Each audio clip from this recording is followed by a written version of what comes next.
네, 안녕하세요. 주도현입니다. 오늘 2월 26일 수요일이고요. 오늘도 리플의 XRP를 같이 한번 살펴보도록 하겠습니다. 자, 먼저 기술적인 부분들 차트 보면서 살펴보면 한 가지 긍정적인 신호가 나왔습니다. 어제 반등으로 인해서 다시 한번 최근 움직이고 있던 하락 추세 채널 안으로 들어온 게 확인이 되고 있는 거죠. 이렇게 추세 채널을 벗어났다가 다시 채널 안으로 들어오는 걸 우리가 트랩이라고 얘기하고요. 트랩이 발생하게 되면 통상적으로 반대편 채널까지 이동하는 거 우리가 최근에 계속해서 확인할 수가 있었죠. 이번에 또 한 번 하단에서 트랩이 발생했기 때문에 단기적으로 상단 라인까지 이동할 수도 있는 그런 흐름을 보여주고 있는 겁니다. 다만 최근에 이렇게 급락이 나왔던 데에는 바이비트 해킹 사건도 있었고요.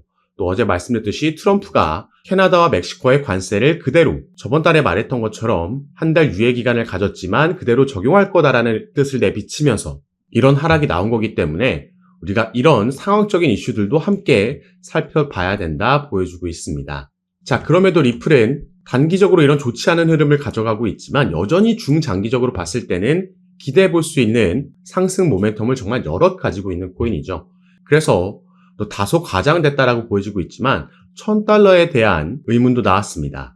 만약에 머스크와 트럼프가 어떤 걸 도입하게 되면 리플이 $1000까지도 갈 수 있다라는 얘기가 지금 나온 건데요.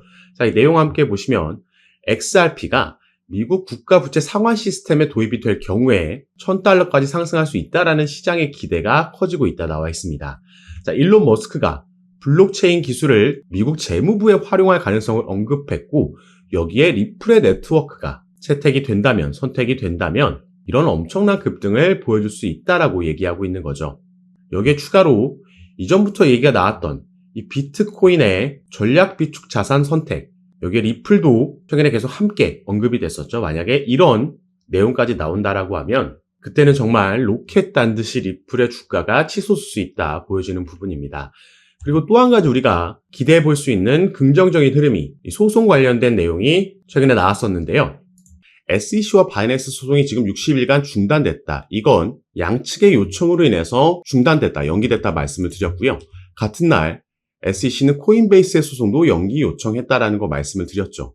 그래서 리플에 대한 소송 관련해서도 연기되고 철회되면서 합의에 대한 기대감이 생겨날 거다 말씀을 드렸는데 지금 코인베이스와의 소송은 연기 이후에 이게 지금 철회까지 확정이 됐습니다. 그래서 리플 소송 관련해서도 지금 루머긴 하지만 72시간 안에 리플의 소송 사건이 합의로 마무리될 수도 있다라는 얘기가 나오고 있다라는 거죠. 이 부분은 단지 루머일 뿐이고 그 가능성은 개인적으로 높지 않다라고 보고 있지만 이 기대감은 확실히 반영될 수 있다. 이 포인트를 체크하시면 좋을 것 같습니다. 그리고 ETF 같은 경우에도 최근에 브라질에서 리플의 ETF가 처음으로 출시가 됐고 또 새롭게 임명된 SEC 위원장도 4월부터는 SEC 합류하면서 임기를 시작할 것으로 보이고 있기 때문에 여기에 대한 긍정적인 소식도 기대해 볼 수가 있겠죠. 그리고 또 한 가지 제가 이전에도 말씀을 드렸지만 리플은 이 실물자산 토크나 올해 정말 핫할 것으로 예상되는 이 테마와도 연관이 있기 때문에 여기에 대한 기대감도 살아있는 상황입니다.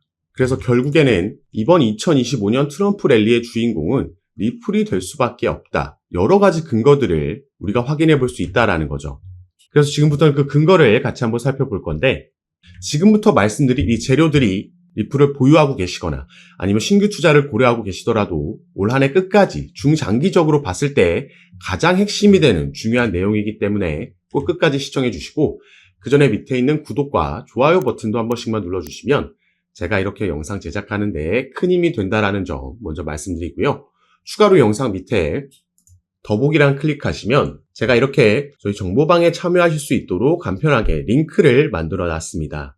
이 링크 클릭하시고 연락 주시면 제가 정보방 입장을 도와드릴 거고요. 정보방에서는 앞으로 나올 수 있는 이 시장의 변수들, 최근에는 거시경제 이슈들과 같은 이슈들이 있었는데 이런 이슈들에 우리가 어떻게 대응하면 좋을지 여기에 따라서 시장은 어떻게 방향성을 잡고 움직이고 그래서 이 부분을 모니터링하면서 여기에 따른 알맞은 대응 방법과 구체적인 타점까지도 공유해 드리면서 여러분들 매매하시는데 도움을 드리면서 함께 진행하고 있는 방이니까요. 이런 정보들 받아보시면서 여러분들 투자 판단에 참고하시고 매매 진행하시면 더욱 좋을 것 같습니다.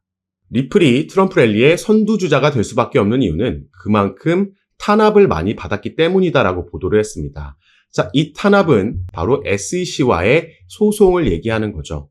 SEC는 2020년도 12월 달에 리플에게 처음 소송을 제기했습니다. 그래서 이게 지금 무려 4년째 이어져 오고 있는 거죠. 자, 당시에 이 소송을 제기한 건은 XRP를 증권이다라고 SEC는 얘기한 거고요. 리플이 본인들에게 등록하지 않은 미등록 증권을 판매했다는 건으로 소송을 제기한 거죠. 이 SEC가 바로 증권거래위원회이기 때문에 리플뿐만 아니라 대형 거래소들인 바이낸스나 아니면 코인베이스에게도 소송을 제기를 했고요. 그래서 이 소송을 통해서 코인 시장 전체를 증권으로 본인들의 관할 아래로 가져오려는 수작을 부린 겁니다.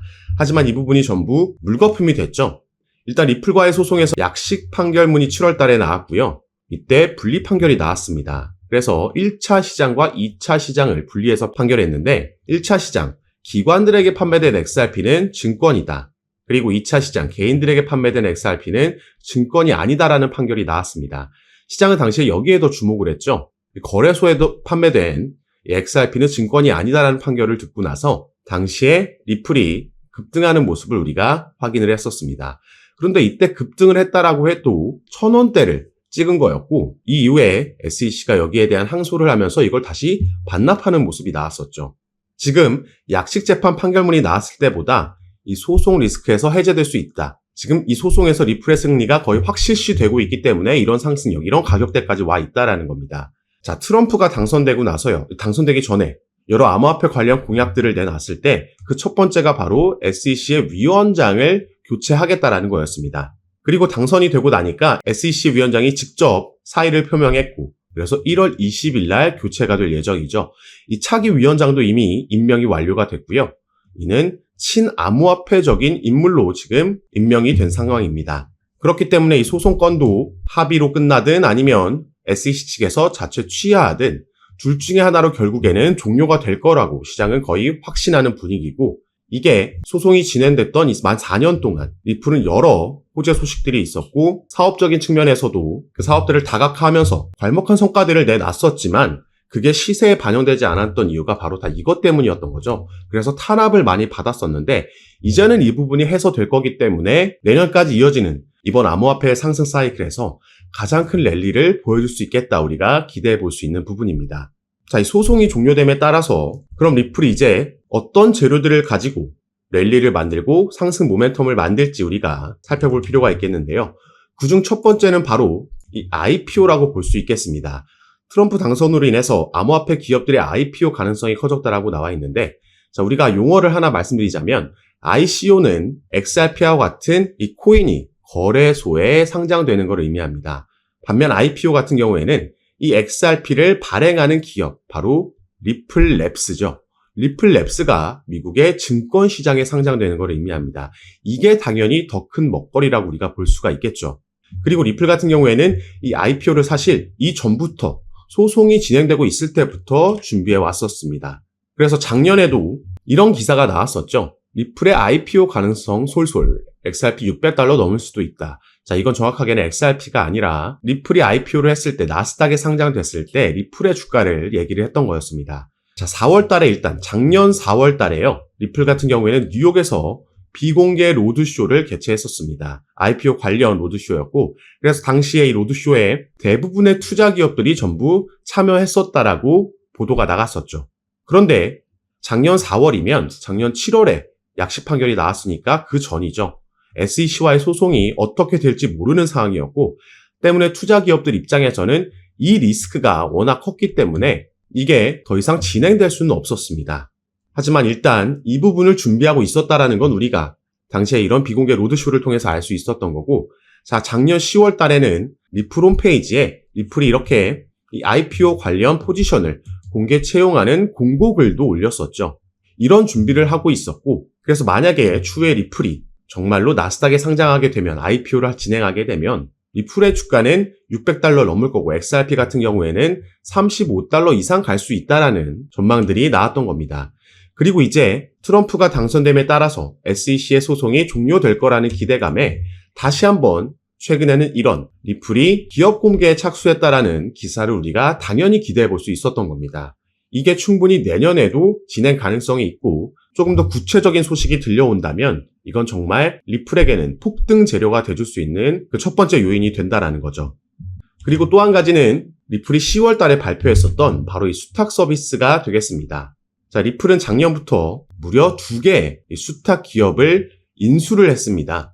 이걸 전부 현금으로 인수를 했었고 당시에 메타코라는 가장 먼저 스위스 기반을 둔 수탁 업체를 인수하면서 주목을 받았었는데 자, 일단 이 수탁 서비스가 뭔지부터 우리가 알아야겠죠. 밑에 보시면 이 수탁 서비스, 영어로는 커스터디 서비스라고 하는데 이건 디지털 자산을 보관할 수 있도록 지원하는 서비스.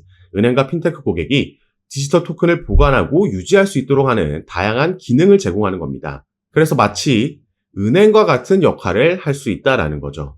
아까 말씀드렸던 메타코라는 스위스 기반의 커스터디 업체를, 기업을 인수했을 때는요. 이미 메타코가 보유하고 있던 고객들이 꽤나 세력급이라고 볼 수 있는 대형 기업들이었고 이제는 이 기업들이 리플의 고객사가 된 겁니다. 그런데 여기서 더 중요한 건 바로 이게 블랙록과 연관이 있기 때문이죠. 자, 블랙록의 CEO 레리 핑크라는 인물은요. 비트코인과 이더리움의 ETF 이건 모든 자산 토큰화의 시작이다라고 얘기를 했습니다. 자, 블랙록은 여러분 많이 들어보셨겠지만 세계 최대 자산 운용사고 작년에 비트코인 그리고 시장의 상승력에 시작을 이끌었던 게 바로 블랙록이었습니다. 당시에 비트코인 현물 ETF를 신청했다라는 소식이 전해졌을 때 이미 이런 상승력이 시작됐고 결국에는 비트코인에 이어서 이더리움까지 현물 ETF를 승인을 받은 거죠. 그리고 밑에 인터뷰 내용을 조금 더 보시면요. 자, 그는 이 위험한 신생 자산군에 대한 노출을 제공하는 안전한 방법으로 평가받는 이 ETF가 금융시장 기술 혁명의 1단계였고 2단계는 모든 금융자산의 토큰화가 될 거라고 얘기한 겁니다. 자, 그래서 블랙록이 주목하고 있는 게 지금 RWA, 리얼 월드 에셋. 이게 바로 모든 금융자산, 실물자산의 토큰화죠. 최근에 그래서 블랙록은 RWA 펀드도 출시했고요. 그래서 RW 관련 테마들이 이때 급등을 보여줬었습니다.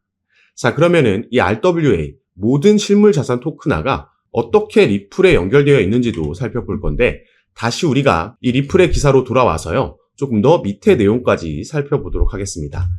자, 리플은 향후 점점 더 많은 실물 자산이 디지털 토큰으로 거래될 것을 예상하며 커스터디 서비스 고객이 리플 레저를 사용해서 법정 화폐, 금과 석유 같은 상품, 부동산 등 실물 자산을 토큰화할 수 있도록 할 것이라고 밝힌 거죠. 지금 이게 그래서 RWA가 커스터디 서비스와 직접적으로 연관이 있는 분야라는 겁니다. 블랙록은 지금 이 RWA 주목하면서 여기를 키우고 투자할 생각인 거고 이것과 함께 클 수밖에 없는 커스터디 사업을 리플이 작년부터 준비하면서 여기에 또 선두주자로 나가고 있다라는 거죠. 이게 또 내년에 더 커질 영역, 앞으로 미래 먹거리가 돼줄 영역이기 때문에 이 부분에 따른 리플의 사업 확장과 또 XRP 시세 상승을 기대해 볼 수 있다라는 거죠. 이거 외에도 아까 우리가 잠깐 살펴봤던 ETF, 비트코인과 이더리움 다음에는 지금 리플의 XRP와 솔라나가 가장 유력한 다음 ETF 후보입니다. 그래서 XRP 같은 경우에는 벌써 여러 자산 운용사들에서 리플의 현물 ETF를 신청해 놓은 상황이고요. 이 ETF의 승인 권한을 가지고 있는 게 바로 또 미국의 증권거래위원회 SEC이기 때문에 친암호화폐적인 새로운 위원장이 들어오고 나면 이 부분도 충분히 승인 가능성이 올해 안에 있다. 이렇게 보고 있습니다. 그래서 리플은 올해까지 이어질 암호화폐 상승 사이클에서 가장 크게 우리가 주목해 봐야 되는 코인이라는 거고 다만 한 가지 염두에 두셔야 되는 건 아무리 상승 사이클이 있다라고 해도 그 뒤에는 하락 사이클이 따라오기 마련입니다. 이건 우리가 2021년도에도 경험해 봤고 2017년도에도 마찬가지였죠. 그래서 결국에는 어디까지 목표가를 잡고 우리가 수익 실현을 하느냐가 중요한 거고 그 전에 상승 사이클 안에서도 상승과 조정은 반복적으로 나올 수밖에 없습니다. 절대 계속해서 상승만 하는 차트는 있을 수가 없죠. 그런데 최근과 같이 막 상승을 계속하니까 앞으로 더 올라갈 거라는 막연한 기대감 그리고 나만 뒤처지고 있다라는 포모 현상 때문에 뒤늦게 추격 매수가 들어가고 또 어떤 변수로 인해서 아니면 기술적인 부분으로 인해서 조정이 나왔을 때 이걸 견디지 못하고 이 흐름을 파악하지 못하고 패닉셀을 하게 되면요. 결국에 차트는 상승을 했지만 이렇게 타점을 잡다 보면 나는 손실 볼 수도 있는 이런 상황이 발생을 한다라는 거죠. 그렇기 때문에 이런 시행착오를 줄일 수 있게 도움을 드리기 위해서 제가 아까 말씀드렸던 무료 정보방을 운영하고 있는 거고, 이런 이론을 알고 있다라고 해도 막상 급락이 나오게 되면 개인 투자자들께서 버티는 게 쉽지 않다라는 거 잘 알고 있습니다. 그래서 꼭 제가 운영하는 정보방이 아니라고 하더라도 이전 상승 사이클과 하락 사이클을 전부 다 경험해 봤던 전문가들의 의견을 들으면서 또 함께 투자하시는 분들과 정보 공유하면서 이번 사이클에서 대응 잘 하셨으면 좋겠고요. 마지막으로 다시 한번 제가 운영하고 있는 정보밤에 참여하시는 방법만 말씀드리고 영상 마무리하도록 하겠습니다. 자, 영상 밑에 보시면 더보기란이라고 있고요. 그걸 클릭하시면 이렇게 밑에 링크를 남겨놨습니다. 그래서 이 링크를 클릭하시고 정보방 입장하시면 앞으로 우리 코인 시장에 영향을 줄 수 있는 이 거시경제 이슈들부터 이런 이슈에 따라서 시장을 어떻게 반응하는지 확인하고 여기에 알맞는 대응 방법, 구체적인 타점까지 공유해 드리면서 여러분들과 함께 매매를 진행하고 있습니다. 시장의 움직임이 빠르게 나올 때에는 제가 이렇게 미리 촬영하고 나중에 유튜브에 업로드한 영상을 보시고는 실시간으로 대응을 하실 수가 없기 때문에 이런 정보들과 대응 방법 받아보실 수 있도록 미리 입장하시고 여러분들 투자 판단에 참고하시면 더욱 좋을 것 같습니다. 그래서 올 한 해 기대되고 있는 이 코인 시장의 강세장에서 영상 시청하시는 구독자분들 모두 꼭 큰 수익 얻어가시는 한 해로 만드셨으면 좋겠고요. 오늘 영상도 끝까지 시청해 주셔서 너무 감사드립니다. 감사합니다.